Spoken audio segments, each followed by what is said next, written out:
Sanbonani tumelang molweni habari gani salama. How's it? And yes, your comment, Chantal. Maybe should we remove ourselves from these very lovely surroundings, albeit just in our minds, with a talking stick in my hand, let's pretend, Grant, for a moment or two, that we are in the largest vegetated mantle of sand in the world. In other words, a desert with shrubs and trees and wild animals. Of course, you all know that I'll be talking about the giant Kalahari, the Kalahari, the great zest land. And let's pretend for a moment that we're not. We're sitting in our favorite camp chairs around the embers of a mopani fire. The night clear and starlit. The sparks from our fire going up into the night sky. No cell phone signal. And you know, we complain sometimes, I'm sure, to our grandchildren, to our kids, too much use of the old cell phone. What happened to the days of storytelling? So let's, for a moment or two, pretend that we're out there. And in the distance, we can hear that all familiar cry of a black-backed jackal. You know, in the old days, they were called royakals, but then they started sleeping under the old Land Rover Defender TDIs and the oil leak, and they became known as black-backed. Of course, in the distance, we can hear the roar of a black-maned Kalahari lion, a hysterical cackle of a hyena. Mama Africa. And you know, I sit around campfires like this, and sometimes at braai places or family gatherings where people complain about Mama Africa. What a cuck place. What are the politicians going to do next? You know, with my travels, and I've been hugely privileged to travel to every single country on the African continent over 30 years, including all the island states. I know Africa can be all good and all bad, all at the same time. It's far from perfect, but it's always challenging. I mean, the privilege that I have of holding this antique talking stick that dates back to the time of Cetshwayo, to the Battle of Isandlwana and Rockstruck. The texture, the colour, the music of Africa is in Dabazobomba, the mighty Drakensberg just down the road. Think of our game reserves and our wildlife, Tlhoi, Amphalosia and others, Kruger National Park. Think of Kilimanjaro, the highest freestanding mountain in the world, and we complain about Africa, and I'm sure there might be amongst you who have gazed into the soft brown eyes, not of what you think, but a giant silverback gorilla on the slopes of the Virungas, or in the impenetrable forests of Wendy in Uganda. Mama Africa, it's totally unique. And I'm writing a book at the moment. I was saying to Chantal earlier on, please understand I never prepare anything, I just talk from the heart. I'm writing a book at the moment, it's my fifth book, and it's called Mama Africa, A Love Affair with a Continent. And I urge all of us around this campfire in the Kalahari here tonight to believe not in the dark continent as so many people refer to it, but in a continent of such hope, such passion, such incredible energy that if we all believe in it, it will allow us within ourselves and the people that we mix with on a daily basis to achieve maybe what we need to achieve. We have to believe that there's hope for Mama Africa. Of course, there's a three-legged pot sitting on the fire tonight around our campfire in the Kalahari. It's that old Durban Falkirk number 16. And inside, of course, is probably our favorite goat stew, which we serve with Imodium.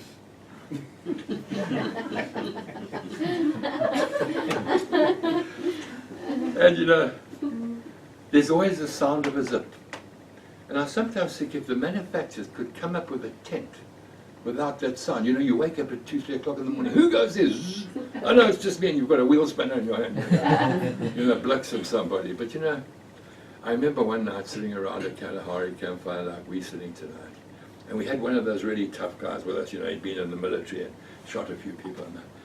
And this lion was simply getting closer and closer to our campfire, this black-maned Kalahari lion. And so I said, by the way, what would happen if this lion happened to walk into camp? Well, said this fella, I'd simply take one of those aluminium pots, you know, that you use for the curry that you buy in Verulam, and I would blix him it with a soup ladle, and you know, lions are cowards. I'd show that lion who's boss. Well, as it happened, that lion wandered into camp. He ran up his wife's back.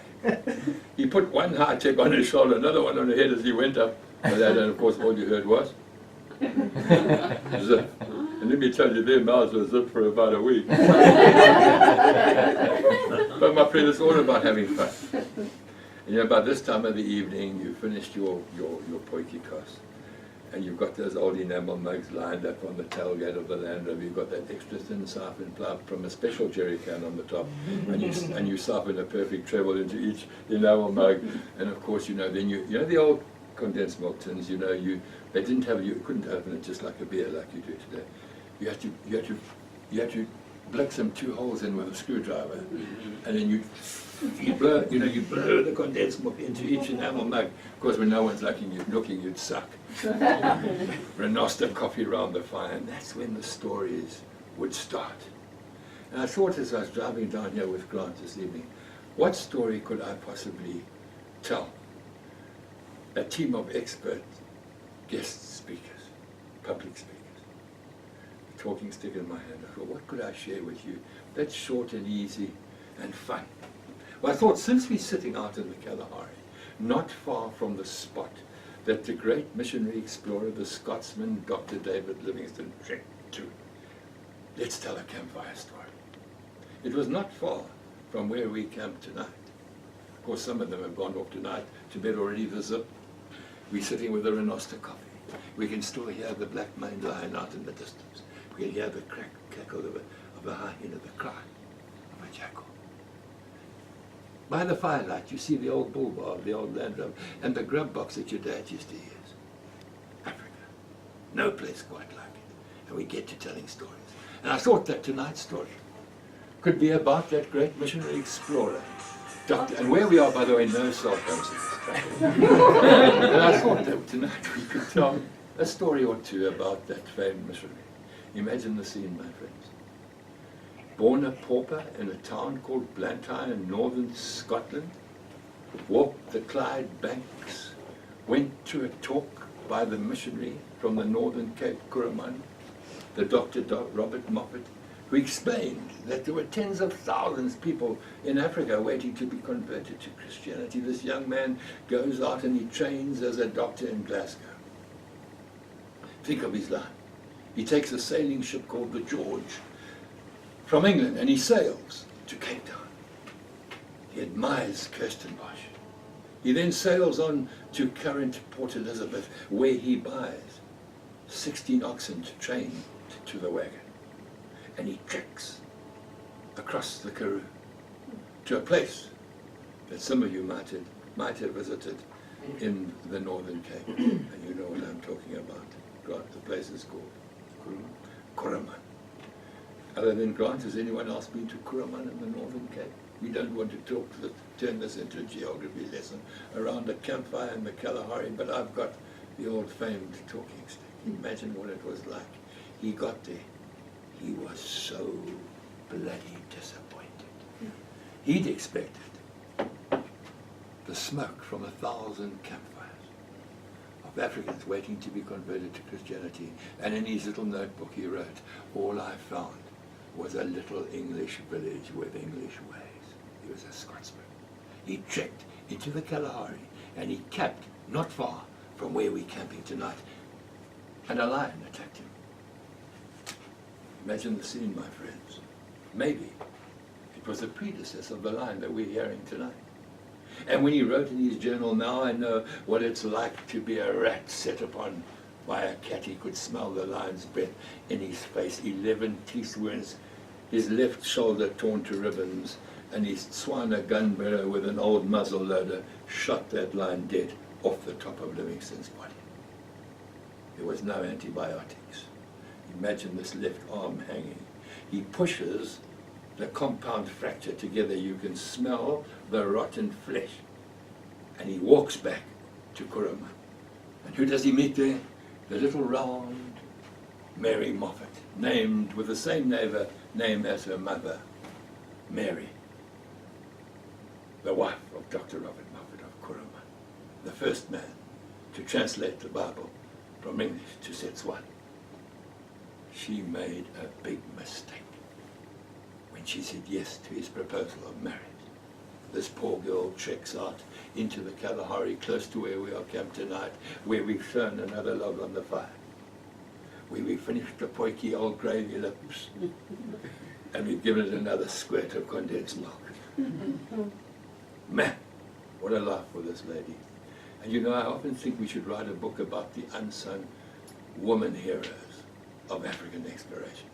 Mary Kingsley, Mrs. Livingston. Think of the life she led. An ox wagon falls on her. She's paralyzed halfway down her body. She has 5 kids out there in the Kalahari. I find the grave of the one. She treks on with Livingston, who now becomes more of an explorer than a missionary, and with a fellow called William Cotton Oswald, who's on leave from the Indian Army. They find for the world Lake Ngami. And for those of you who've been to Lake Ngami of late, it's been a dust bowl for 30 years, and recently it's been reborn by shift in the Earth's crust. Tectonic movement that you won't even feel as you walk from one tent to the other, where we are camped in the Kalahari, because the sand is 300 meters deep. Wow! Queen Victoria sends him a watch. He's found Lake Ngami. And while he's there, he hears from the locals that there's a great river called the Zambezi. When you've been born on the Clydebank in Scotland, believe me, and you've trekked across the Kalahari and you've lost oxen and cattle, and horses, can you imagine you looking for a navigable river? No place for a woman. She gets heartlessly sent not back to Kuruman, but to Blantyre in Scotland. She develops a bit of a drinking problem, brandy. This poor girl. She's not supplied with enough money from the London Missionary Society. In the meantime, Livingston gets this idea to cross Africa from present-day Luanda on the west coast all the way to the mouth of the Zambezi, and discovers, my friends around a campfire, in the Kalahari, Muswa Twinder, the smoke that thunders, the greatest of them all, which he names after his regent queen, Victoria. He carries on, but he makes a bad mistake. He didn't listen to the Portuguese, who warned him about the rapids in Cabora Bassa that made the river unnavigable. He gets all the way to Kiliman at the mouth. And just recently we took a boat, named the Ma Robert, named after the first mechanized boat on the river. And we sailed the river all the way down to the sea, doing malaria work right to sight, and life stores for clean drinking water for inhabitants of villages out there in the middle of nowhere. Wow, when I think of these stories as we share this fire. Livingston comes back, of course. He's a hero, he's written books and everything, and he invites poor old Mary to rejoin him in Africa.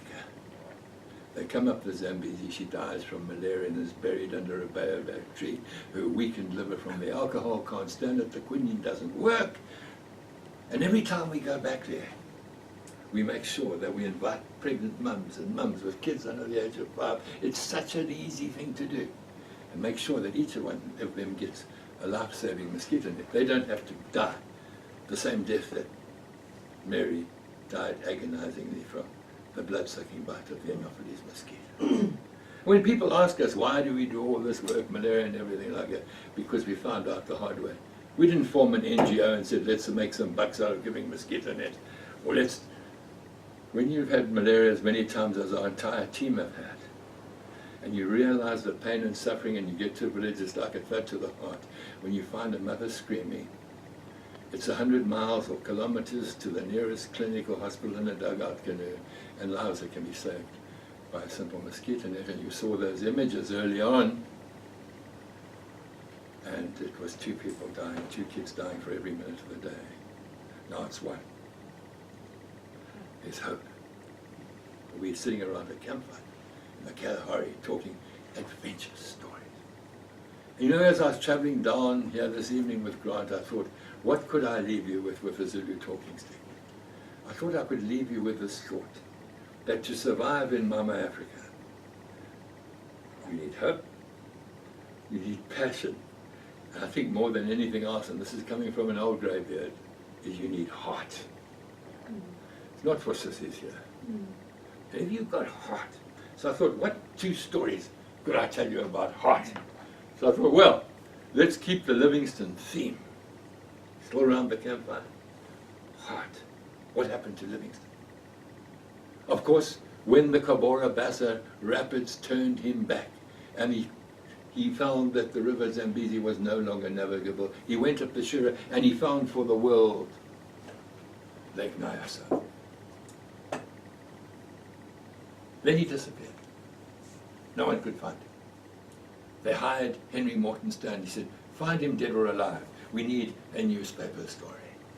And Stanley found Livingston next to the shoreline of the longest freshwater lake in the world, second to deepest, next to Lake Baikal in Russia. What a wonderful place. Lake Tanganyika. And of course, it was at Ujiji that Henry Morton Stanley immortalized those words. Dr. Livingston, I appreciate it. Think of it, my friends. We're talking about heart and passion. Livingston by this time was giving his life to fight what he called the open sore of the world, slavery. 16 million Africans being marched across East Africa like cattle, carrying ivory and rhino horn. This thing didn't start yesterday. He trekked back to Lake Tanganyika. You would have thought he would have gone back to England and Scotland and given talks with a talking stick around the world. But no, he wanted to discover for the world. This man with so much passion, whatever we might think of him, the way he treated Mary, you cannot get away from his Scottish grit and determination. He wanted to discover for the world the source of the longest and most historic river, the mighty Nile, which he believed rose in Lake Bangweolo in present-day northern Zambia. He's trekking. We're sitting around a campfire in the Kalahari. I've got a talking stick. We want to know what happened to Livingston. He was bleeding to death. His two porters, Chuma and Susi, who he'd saved from slavery 15 years before in present-day Malawi, were his dear friends. They must have shared a fire like we're sharing tonight. And Livingston must have said to them, when I croak out there one day in Africa, will you take me back to England or Scotland? I ask you, my dear friends, around a Kalahari campfire, do you think that Chuma and Susi in that Victorian era, before newspapers and TV, actually knew where England and Scotland were? And yet you had courage, they had passion, their heart, whatever we might be doing. If it's fighting rhino poaching, if it's trying to stop malaria and everything, whatever you need in Africa, you need heart. Think of what these two guys did. They carried Livingston in their kitando, which is the Swahili word for a makeshift stretcher. There were 30 other porters. By this time, 10 of them had already died. This poor guy. They bring him into Chief Chitambo, the first village in present-day northern Zambia near Lake Bangweolo, where you can still see beautiful shoebull stalks. They build a rudimentary shelter. They put this emaciating person that is Livingston on top of his packing cases. They post a guard outside this little shack. And they sit around a fire like we sitting around in the Kalahari. At about 2 o'clock in the morning, the guide sounds the kudu horn. Maybe it was the first of the Vuvuza. Chuma and Susi come running. They feel Livingston's forehead and his cheeks, his neck, ice cold. They snuff out the candle. He's the only white man in Central Africa. We're talking about heart, loyalty, friendship. When people say to me that black and white can't get on in Africa, I love telling this story.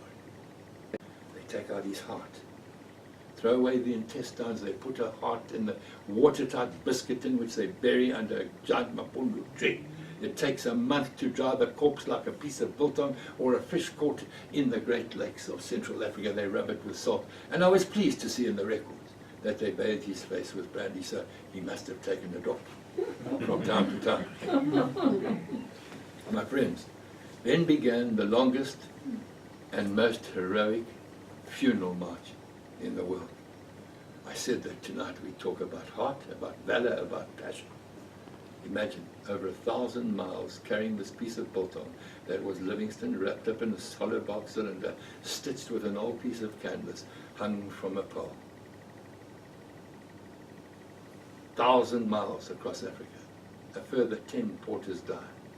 They get to a place called Unyanyembe. there's a British expedition there who hasn't even heard that Livingstone is dead. By Jove! They say to Truman Susi, give us the red shirt that Henry Morton Stanley gave Stanley, the compass, the bits of pencil, the journals that allows me to tell you the story tonight around a campfire. But these two African guys stuck to their word. They said, we are taking Livingstone to Zanzibar. He needs to go to England and Scotland. And they carried on. Of course, the British expedition said, we'll give you a white man to ensure that you get to Bagamoyo on the coast. They gave him a man called Dyson, who 2 days later blew his brains out, such was his malaria. And Truman Susi carried on with the body of Livingstone. One more person died from the bite of the deadly mamba, and they got to Bagamoyo, where they laid out this piece of biltong that was Livingstone, and more than 700 freed slaves walked past the corpse of Livingstone to pay final salutes to the man that, whatever we might think, gave his life to fighting slavery. Of course, Prideaux, the assistant British consul, came across to Bagamoyo. By Jove, chaps, bloody well done. Gave Truman Susi a few bob for their journey. They disappeared into the bush. Livingstone's body was taken across to Zanzibar. It was put in a proper coffin. It was shipped across to Southampton and sent to the Royal Geographical Society, where, as you know, my friends, around the Kalahari campfire, how did they recognize that that piece of biltong was Livingstone? By the left shoulder. He even had to have a shortened stock for his rifle. They say there was no standing room that day at Westminster Abbey. Queen Victoria sent a wreath. Henry Morton Stanley was one of the pallbearers, as were other members of the Royal Geographical Society. But we are here, my friends, around a Kalahari campfire, telling stories. And that day at Westminster Abbey, there were two men missing. And their names were Choma and Susi. And so when we took two Land Rovers to circumnavigate the world on 23 degrees 27, the Tropic of Capricorn, reconnecting the old supercontinent of Gondwana land, we called those Land Rovers Chuma and Susi, after the two unsung heroes of African exploration. It's all about heart, it's all about passion, and the need to do what you have to do. I want to thank you, my friends, for sharing a Kalahari campfire with me. We're back in the Small Conference Centre, Chantal, and I hope you enjoyed the story. Thank you.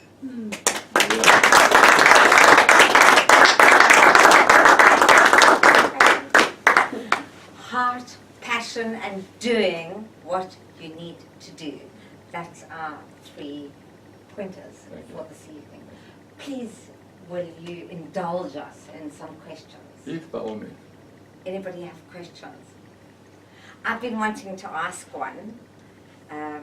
So while you're thinking, I will get going with the first one. I know my son's just come back from Thailand, and I know that there's so many visas and passport and border problems. How on earth do you travel through these borders the way that you do, and being the modern adventurer that you are? It's a, you know, I think we all suffer a little bit from swatgevaar, you know, oh, jeepers, what are these guys going to do to me at the border?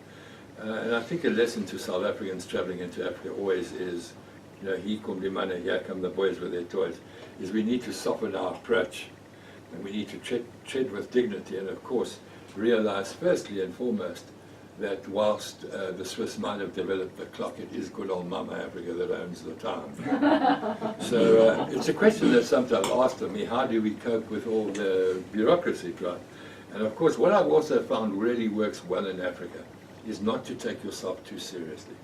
You know, we might think that our adventures are quite important, but they really don't matter all that much.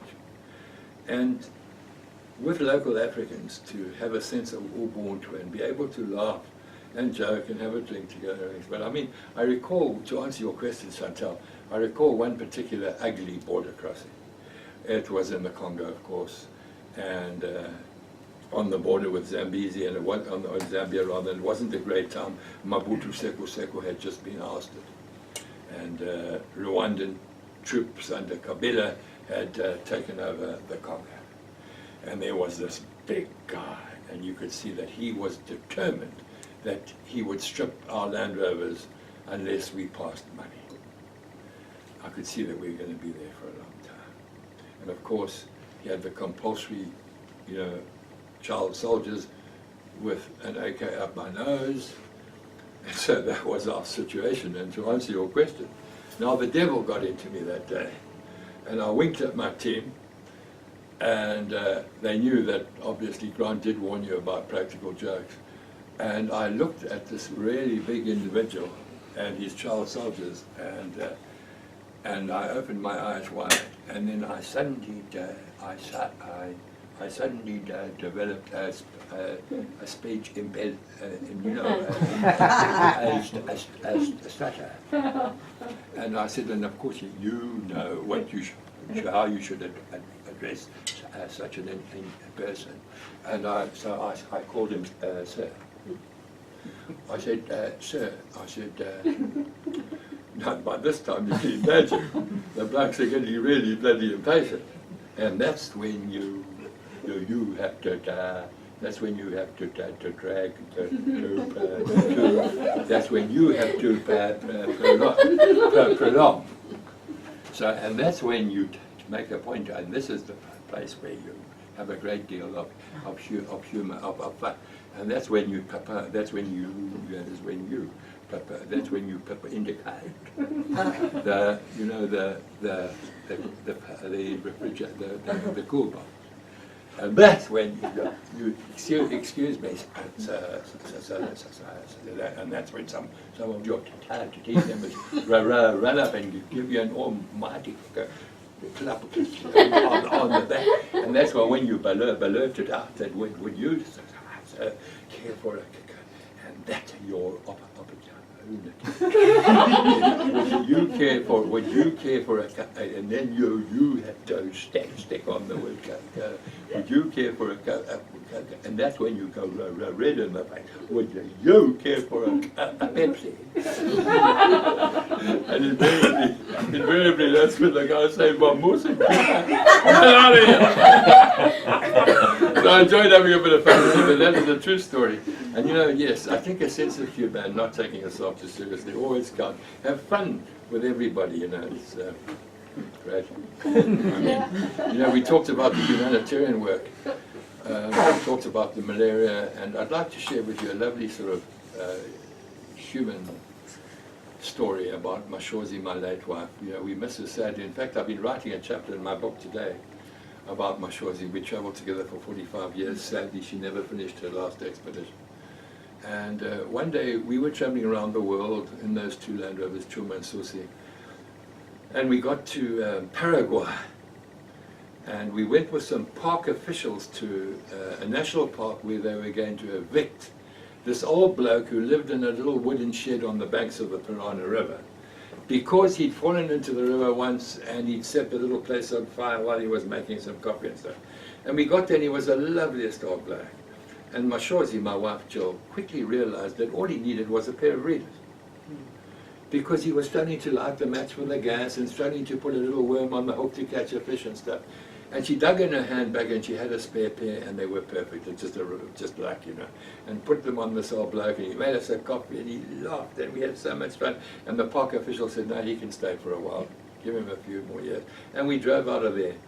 And Mashozi turned to me and she said, you know, we can change people's lives with something that you buy in a pharmacy for 80 Rand. Mm. We can change people's lives. And so she started Mashozi's Right to Sight. To date, we've done 126,000 pairs, plus what you gave out last week.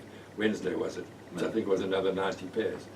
Mm. It's called Mashozi's Right to Sight. And you know the joy of taking the person's age if they are literate, deducting 35, divide the answer by 10 for the strength of the spectacles. We've got charts. On the charts, instead of numbers, are wildlife, you know, animals, elephants, rhinos. So you can give a conservation lesson at the same time. Try to thread a needle. What about number on a cell phone?